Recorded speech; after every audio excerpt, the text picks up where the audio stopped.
মৰমৰ ছাত্ৰ ছাত্ৰীহঁত, আহা আজি আমি ফুটপ্ৰিণ্টছ উইথাউট ফিট এই কিতাপখনৰ লেচন নম্বৰ 5 লেচনটো আমি আজি পঢ়িবৰ কাৰণে practice Karim.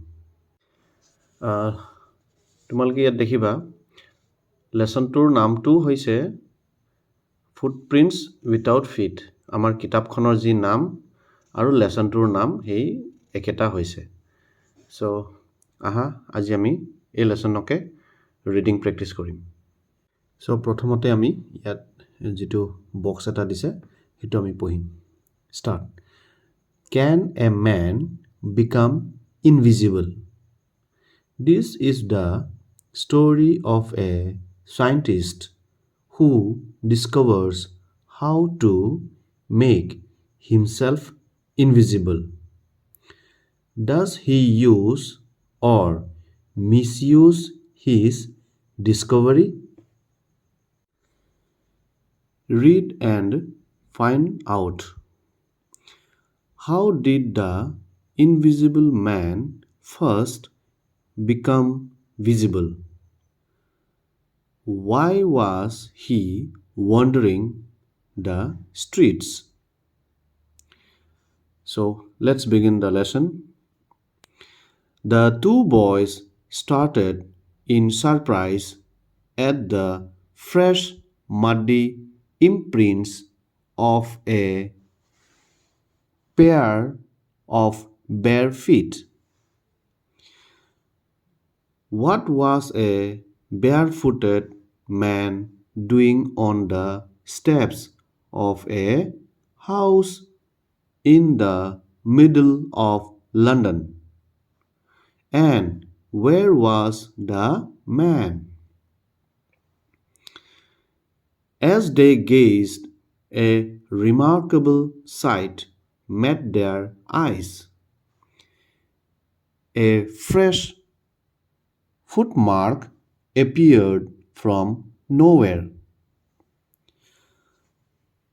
Further footprints followed, one after another, descending the step and progressing down the street. The boys followed, fascinated, until the muddy impressions became fainter and fainter, and at last disappeared altogether. The explanation of the mystery was really simple enough. The bewildered boys had been following a scientist who had just discovered how to make the human body transparent. Griffin, the scientist, had carried out experiment after experiment to prove that the human body could become invisible. Finally, he swallowed certain rare drugs and his body became as transparent as a sheet of glass, though it was remained as solid as glass. Brilliant scientist though he was, Griffin was rather a lawless person. His landlord disliked him and tried to eject him. In revenge, Griffin set fire to the house. To get away without being seen, he had to remove his clothes.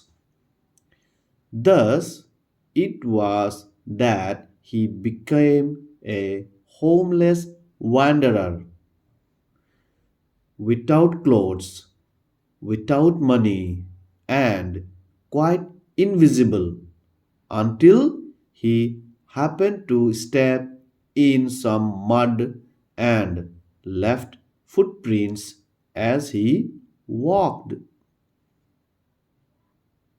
Next page. He escaped easily enough from the boys who followed his footprints in London. But his adventures were by no means over. He had chosen a bad time of the year to wander about London without clothes. It was midwinter. The air was bitterly cold, and he could not do without clothes. Instead of walking about the streets, he decided to slip into a big London store for warmth. Closing time arrived, and as soon as the doors were shut, Graffin was able to give himself the pleasure of clothing and feeding himself without regard to expense. He broke open boxes and wrappers and fitted himself out with warm clothes, soon with shoes, an overcoat, and a white brimmed hat. He became a fully dressed and visible person. In the kitchen of the restaurant, he found cold meat and coffee, and he followed up the meal with sweets and wine taken from the grocery store. Finally, he settled down to sleep on a pile of quilts. If only Graffin had managed to wake up in good time, all might have been well. As it was, he did not wake up until the assistants were already arriving next morning. When he saw a couple of them, next page, approaching, he panicked and began to run. They naturally gave chase. In the end, he was able to escape only by quickly taking off his newly found clothes. So, once more, he found himself invisible but naked in the chill January air. This time he decided to try the stock of a theatrical company in the hope of finding not only clothes but also something that would hide the empty space above his shoulders. Shivering with cold, he hurried to Drury Lane, the center of the theatre world. He soon found a suitable shop.